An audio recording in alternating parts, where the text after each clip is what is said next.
We will hear another keynote speaker now. His name is Heiko Hotz. He's founder of NLP London, which is a non-profit organization bringing together AI and NLP enthusiasts in London. He is also principal solutions architect for AI and ML with a special focus on NLP, large language models, and generative AI. Heiko helps customers to successful in their AI ML journey and has worked with organizations in many industries. In his talk, he will provide us with practical examples on how engineers can embed ethical considerations into their workflows and collaborate with ethical experts. You can start. Thank you so much. Hello, everyone. Thanks for joining the talk on ethics by design, the role of AI engineers in shaping responsible generative AI. So the title is a little bit abstract, so this is what we're going to be doing today. We're going to be looking at AI applications using generative AI models like large language models and how AI engineers who design these applications can make choices in order to change the behavior of their applications. We're going to be looking into concrete examples. It's going to be from a builder's perspective. As was just mentioned, I'm a solutions architect, so what I usually do is sit together with customers and build AI applications together with them. So it's going to be very much practical and from a builder's perspective today. Just quickly again about myself. I'm Heiko Hotz. I'm based out of London. And I founded a not-for-profit meetup group in London called NLP London. The idea is very simple. First of all, NLP stands for natural language processing, and it was founded a few years back when we didn't have the term generative AI.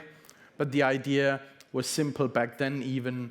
Natural language processing with the transformer models evolved in such a quick pace that there was, on the one hand, the researchers who always came out with new models, new ideas, and then, on the other hand, organizations who were like, well, this is all great, but how actually can that benefit my organization?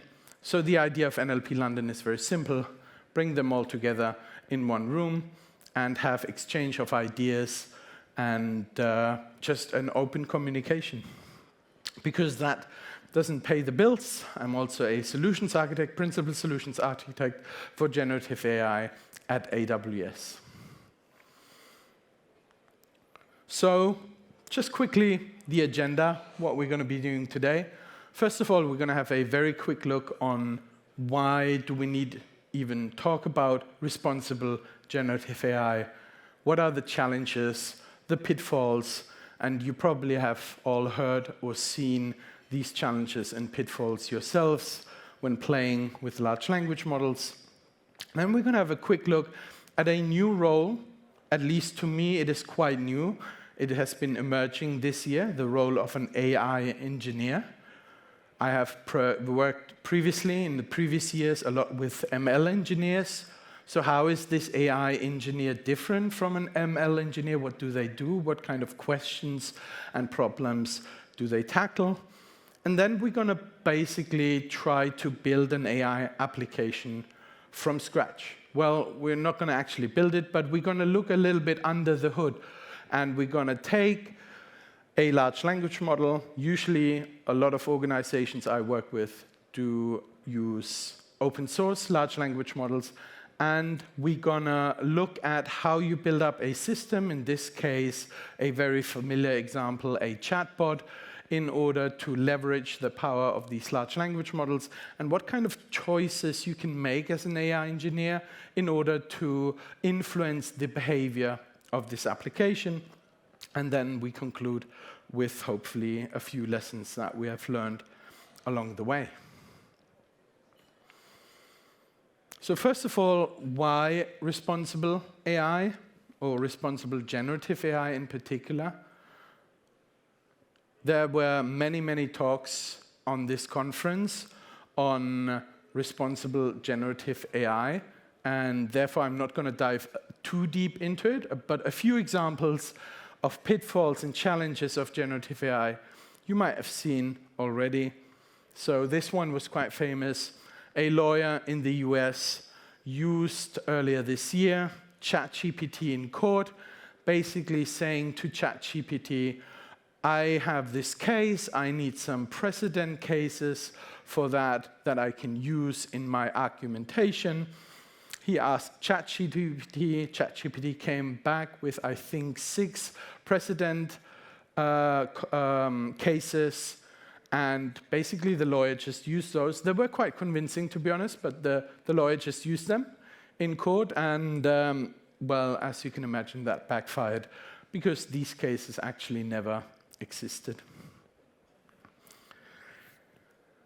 So the first one is about hallucinations. So hallucinations is definitely one of the challenges. The next one we're going to be looking at is basically biases. So AI models, not only generative AI models over the past few years have been used in order to make decisions, but the problem is that they have certain biases. And the reason why they have these biases is very simple. They have been trained on data from the internet or on data that we as humans have been using over the past few years and decades. And guess what? Humankind is biased, and therefore the AI systems that are trained on our text, on our data, on our images, on our decisions are also biased. So there has been a program in the US called Compass that basically decides whether a person gets sent to jail or what kind of parole they get. And guess what? These AI systems have been sending people to jail and getting it wrong. The last one we're going to be looking at is harmful content. Harmful content, you've probably all tried with ChatGPT to, I don't know, get it to say something like, oh, I want to build a bomb or something like that.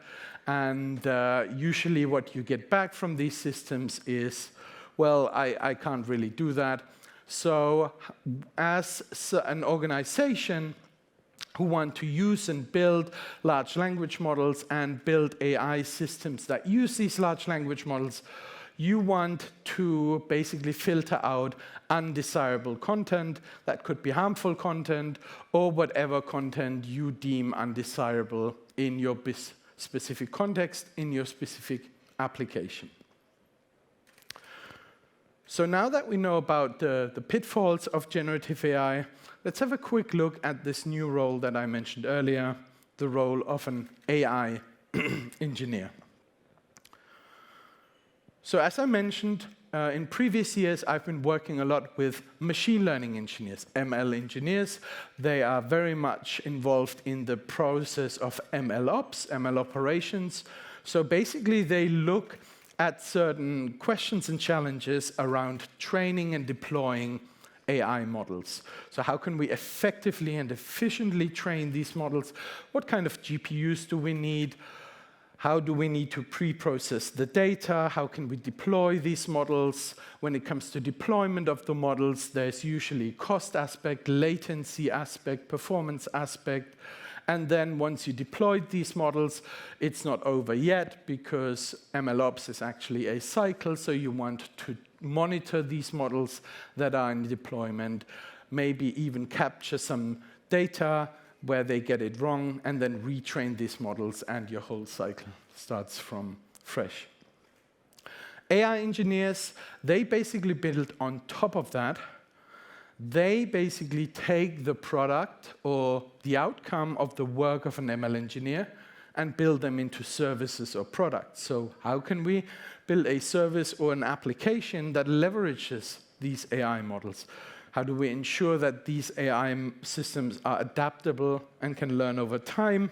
And how can we make these services produce desirable output? You could also think of AI engineers basically as AI application developers, AI software developers. It is someone who not necessarily has a formal training in machine learning or deep learning, but basically takes the output of machine learning engineers and incorporates that into an AI application. Or if you want to think about it this way, the product or what the ML engineer works on is the actual model, like GPT-4, and a person who's an AI engineer and takes that GPT-4 and builds it in an application is basically the person that builds ChatGPT, which is the service, the product that you're using in order to interact with the model. So now we know what an AI engineer is. So let's take a look into building an AI application. I'm going to be referencing ChatGPT over and over again. The reason why that is because it has the most coverage. Everyone knows about it. I'm pretty sure everyone in the room has played with ChatGPT. But building these AI applications, the pitfalls we talked about earlier of these large language models, they apply to basically all of the large language models out there, open source, proprietary, whatever. And a lot of the organizations I work with are actually interested in not relying too much on ChatGPT or proprietary models in general, but want to build their own applications with open source large language models. So how can you get started with an open source large language model? Well, it is pretty easy. Your MVP, your minimal viable product, is basically you just take one of those open source large language models like Llama, like Falcon, and you deploy it to an endpoint, and you can already start interacting with this model. You send it a prompt, and you get a response.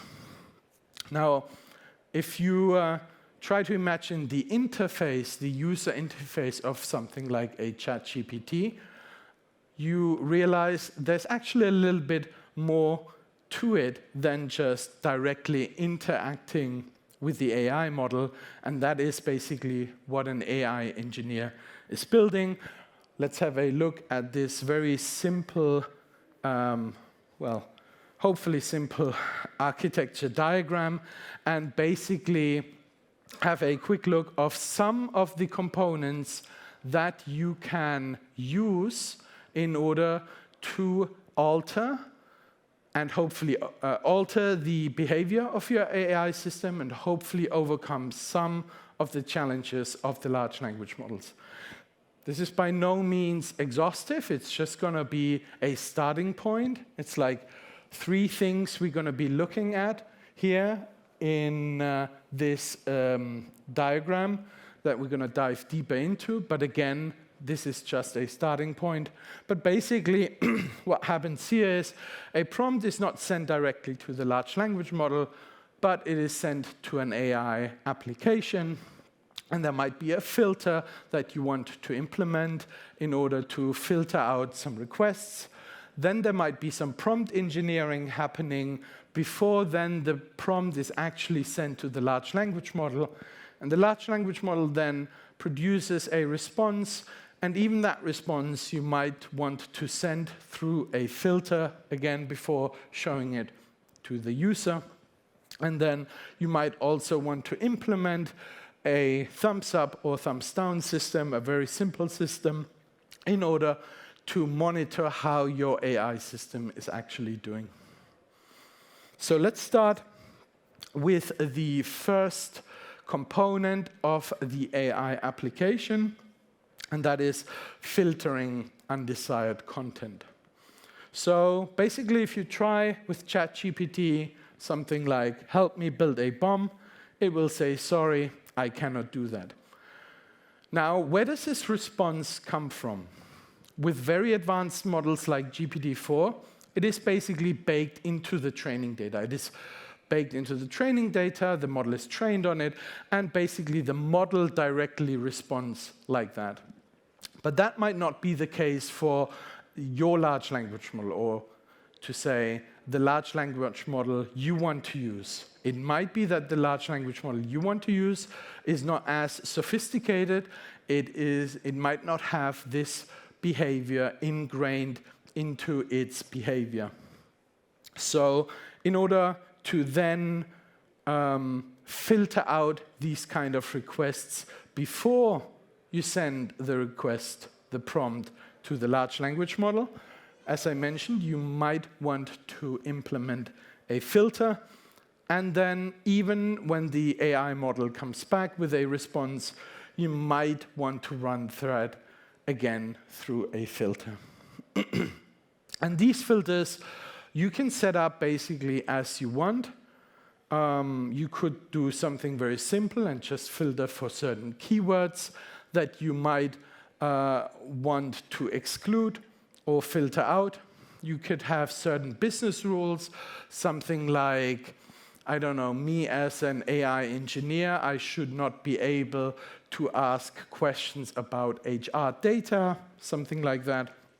Or you could use another machine learning model, a so-called classification model, in order to detect harmful content and basically take that harmful content, like help me build a bomb, and you don't even then have to send that request to the large language model.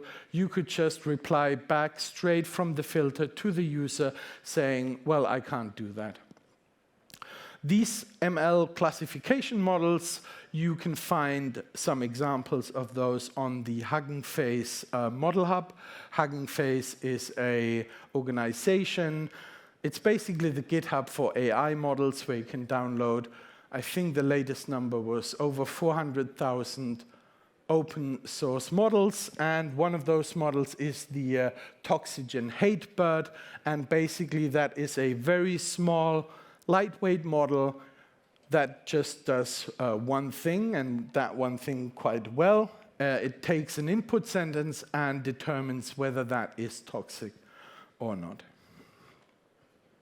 When it comes to then taking the output of the large language model and sending through a similar filter, one thing to keep in mind there is that this is a little bit more complicated. And the reason for that is that large language models produce words basically one after another. So that means whenever the large language models start responding back, you don't actually know how that sentence is going to end. So basically what you have to do is interrupt the stream of words coming from the large language model, put them in some sort of cache, and basically wait until the model has completed the sentence before you can determine whether that output is toxic or not. And that might have some implications for latency for your user, because your users want to have the response as quickly as possible. But if you wait for the whole response to being created and then filter on that, that might take too long. So maybe there's a middle way that you could find and basically pass out every sentence that the model has created in order to make the latency a little bit smaller. So that's the first component that you could implement when building an AI system in order to filter out harmful content. The second component could be something like prompt engineering. So let's have a look at that. So the prompt comes in, basically, it passed through our filter, but in order to get a better response from the large language model, we might actually take the prompt from the user, the query from the user, and alter it a little bit. Why would we want to do that? Well, first of all, as I already mentioned, AI models are biased, and this is one of the most classical examples of how AI models are biased. If you give a generative AI model, a sentence that starts with either he or she, and then it says, is a blank, and works in the hospital, the AI model will produce vastly different output based on which pronoun you use. So if you use a pronoun that is he, basically a male pronoun, so you're saying he is a blank and works in the hospital, and you ask the generative AI model, well, fill in the blank, it will give a 65% probability for the word doctor and a 19% probability for the word nurse. Now, if you flip that around and basically say, she is a blank and works in the hospital, please fill in the blank, the AI model will then predict that a 66% probability is that blank is the word nurse and only a 23% probability for the word doctor. So that is basically a manifestation of a gender bias, and you find these gender biases in all of the AI models because, again, they have been trained on historical data, and it turns out mankind in its historical endeavors has been biased. Let's take a step back and look at a different example, which I found quite interesting, going back away from large language models and look into text-to-image models.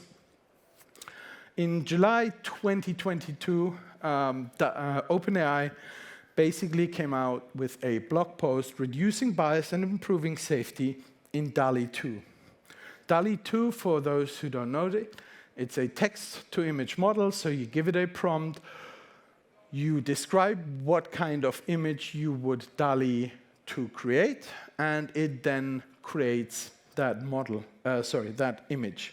DALL-E 2 at that point was out at least a few months, I want to say almost a year by then. And it has been noticed that it is, just like language model, biased in terms of gender, race, and so on. Now,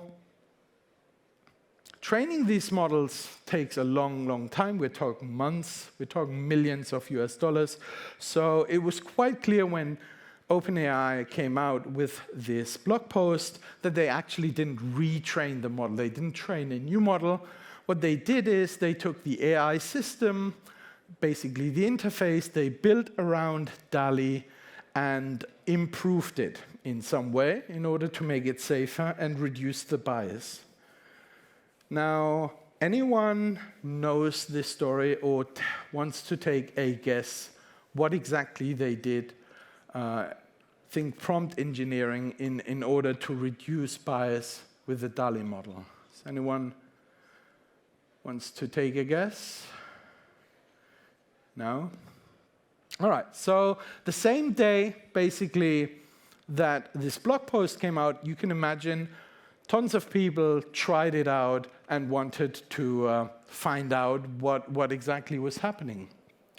And then this guy, Andy Bio, he basically came out with a tweet saying, well, there is actually some evidence, but basically what they do is when you want to create an image of a person, what OpenAI does with prompt engineering is just tacking on certain words at the end of your prompt, like black or like female. So what does that then do? Well, it basically does something like, and that I tried it out myself actually, so this is one of my prompts. I basically tried out a CEO holding a sign that says, and then the sign basically says, well, it tried to say female. As we know, these text-to-image models, they were, at least in 2022, not that great in spelling. So wait, so what actually is happening here? OpenAI wanted to reduce the bias of white men being CEOs. What do? Well, let's say I want to create an image of a CEO, and that is my prompt to the DALL-E 2 model. That prompt is then intercepted, and there is some prompt engineering happening in the background, and that prompt engineering is basically just tacking on the word female at the end of my prompt, not every time, but at random. So basically, what OpenAI did is just every time you ask for an image of a person or maybe a CEO, tack on like female or black at the end of your prompt, in order to create a more diverse data set for you to see. So that not every time you type in image of a CEO, you get a white male person drawn. Now, that led a little bit to a brouhaha in the community. But, I mean, to be actually candid and open, I think this might be a legit tactic. If I go to Google, for example, and do the exact same thing, searching for an image of a CEO, and this is what I get back, I need, for my presentation or for whatever reason, I need an image of a black CEO. Well, this is what I do. I take an image of a CEO and tack on the word black at the end, and now this is what I get. The important thing for me here is we do know that these AI models are biased, and if we know they are biased and it is well documented that they are biased, then it is okay, in my opinion, to use them as long as you can come up with some tactics in order to mitigate the bias, or at the very least tell your user that they are biased in this way. Problem, obviously, with OpenAI, despite their name, they're not too open about the data sets that they're using. So they don't tell you exactly how their models are biased. And all this prompt engineering is basically happening in the background without you knowing about it. So hopefully when you build your AI systems, you can be a little bit more transparent about what you're doing in the background in order to basically alter the query of the user.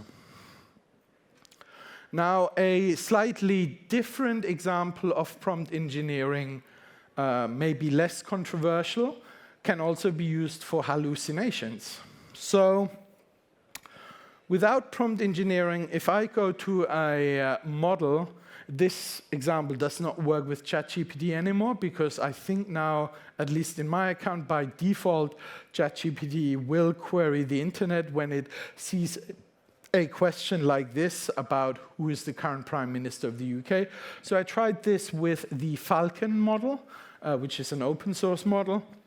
And basically, if I directly interact with the model and ask who is the current Prime Minister of the UK, it will basically hallucinate and give me a wrong answer. Again, if I use this technique of prompt engineering, of taking the request from the user, but basically build a little bit of context around that, I might get better answers. So here's what I did instead. I take the user's query, but before I put that to the large language model, I prepend a little text saying, you're a helpful assistant, but you cannot answer questions about current events because you have a knowledge cutoff. So if you do see a question about current events or about the current state of the world, just say, I don't know. And then the actual question comes in. So you can imagine if you have an AI system, every time a user query comes in, you could prepend something like this in order to produce more desirable output, because in this case, the exact same model came back with, I don't know.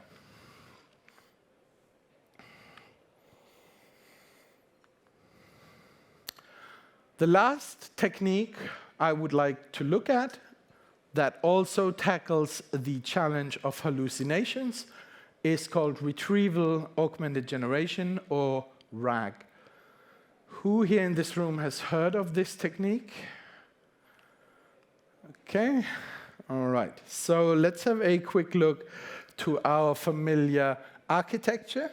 And we're basically going to looking at this part here now. So we have a user request, and we're going to use the same example again, the current Prime Minister of the UK.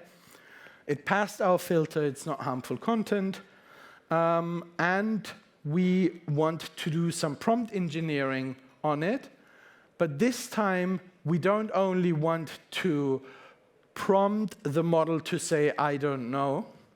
We actually want to prompt the model to retrieve additional information which is here marked with a database, but it doesn't have to be a database. It could be a document store. It could be the internet, whatever you want, really. Retrieve additional information, put that into the prompt as well, before then sending the request to the AI model.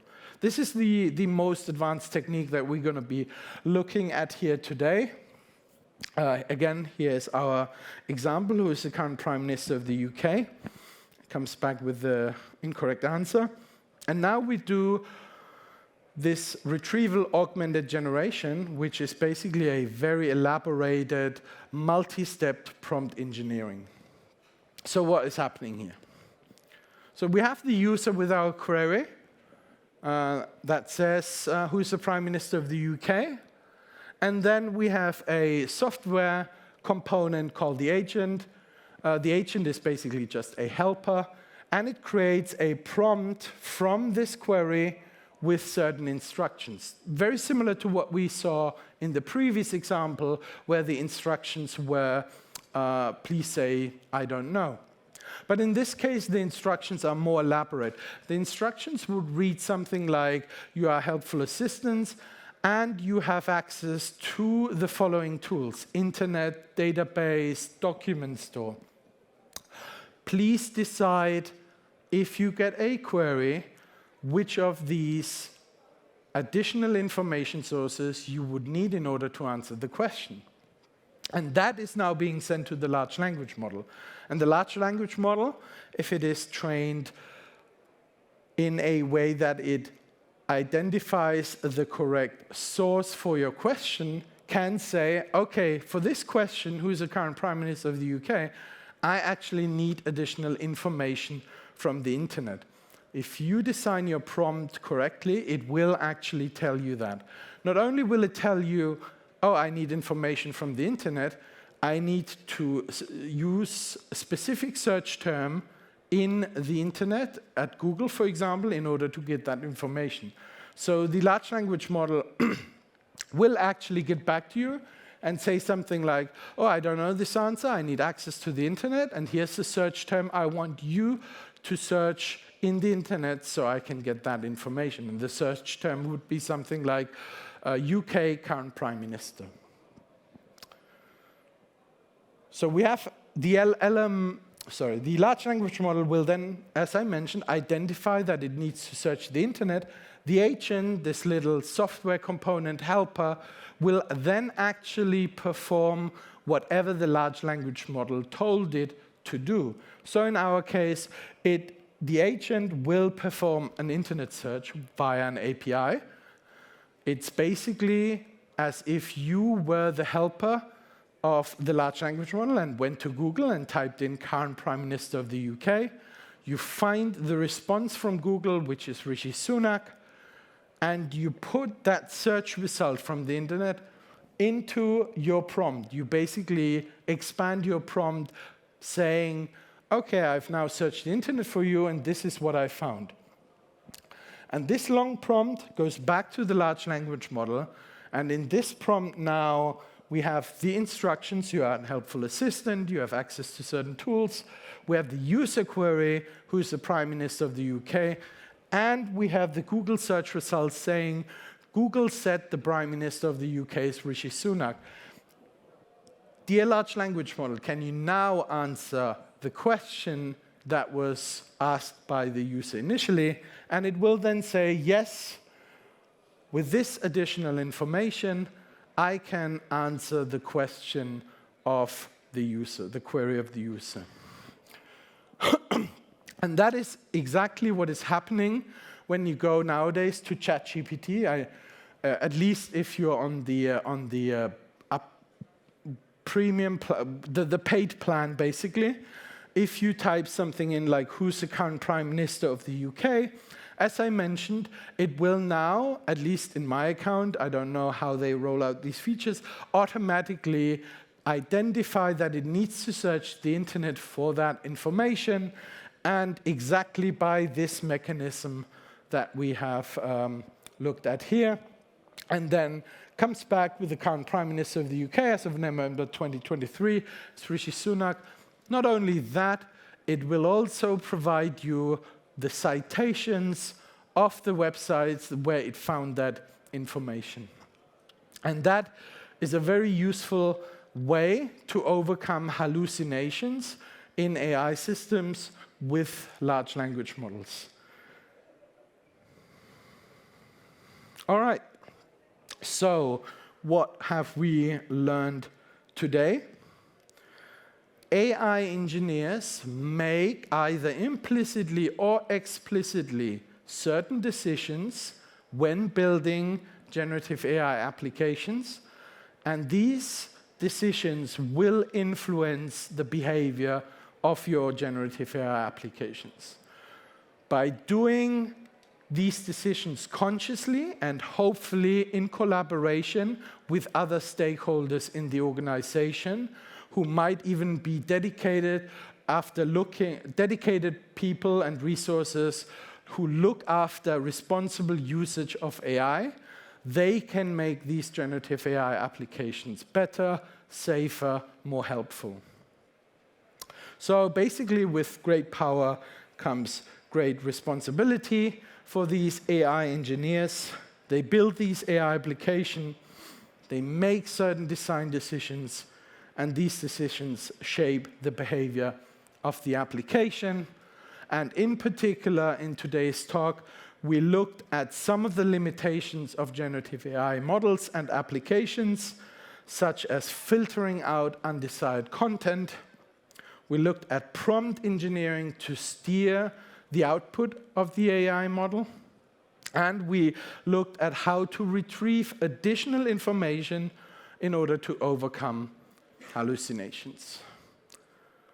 Thank you so much. You've been a very captive audience. And if you have any questions or want to connect on LinkedIn, please feel free to do so.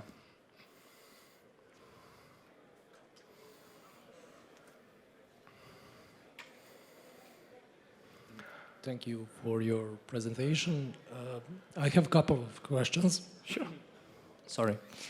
So my first question is, in your experience, do companies actually consider and enforce some of these techniques in their AI projects? And my second question is, do you think there should be some governing body or some regulation of the usage of AI, and that would enforce these techniques should be used? And Okay, so the first question is easy.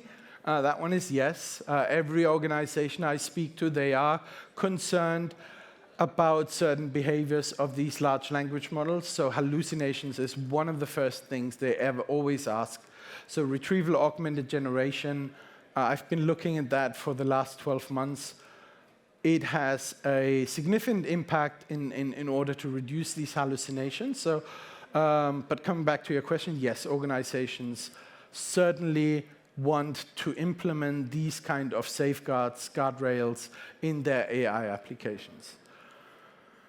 Your second question, whether there should be any regulations about that, I'm going to chicken out on that one, and I have to pass. It's a much too complicated topic that I don't think I have really wrapped my head around that.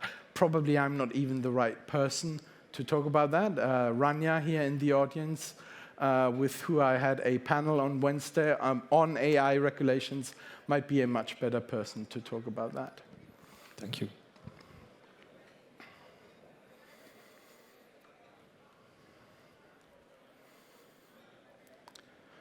So as you mentioned, we know that they forbid ChatGPT, GPT-4, to know about chemistry because so that it cannot know how to build a bomb. But in the meantime, he managed to learn things about chemistry. He knows some principles. So how can we prevent this and in the future this becoming a trend? So you want to prevent models like ChatGPT or systems like ChatGPT to know about chemistry at all, or? Well, yes, but the danger lies there. So they forbade him to learn about this, but he still learned. Yes. And I mean, this can be another question, but also they don't know how it learned other languages. They admitted this, but let's focus on the chemistry. Like, Yeah. Well, I mean, obviously you can't tell OpenAI what to do. So the only other option you have is either use an open source large language model that maybe has been trained with specific guardrails, or you train your own large language models. I mean, training your own large language models is obviously much more involved and much more difficult, but it also gives you complete freedom on how to train these. So, because when you train your own large language model, you basically determine which data set it should use in order to learn. You can exclude or include into that data set whatever you would like. okay, yes, that is one question, but what can we do as humanity if we want to forbade some things to the AI, to the machine, and it doesn't obey? What will happen next? Is your question a bit like, we tell the AI to do something or not to do something, but it just doesn't obey us? Yes. The alignment problem, basically? Yes, kind of. Yeah, so again, I'm probably not the best person to talk about this. What I would say is we have a agency, we have a freedom of determining what we do with the output of these AI models. So I guess, one of the first things I would say is maybe don't give AI systems complete control over our atomic arsenal or something like that. Dr. Strangelove comes to mind. That is obviously a little bit over the top, but what I'm trying to say with that is we need to deliberately think about how we're using the output of these AI systems. And we talked about this on the panel on Wednesday as well. We need to make sure that these AI systems are not opaque and that we don't take the output for gospel. We should ask ourselves, like, is this output sensible? Maybe we want to double check. Maybe we want to put a human in the loop that randomly checks some outputs of the model. Then basically build a feedback loop in order for the AI systems to be more aligned to what we want them to do. Okay, thank you.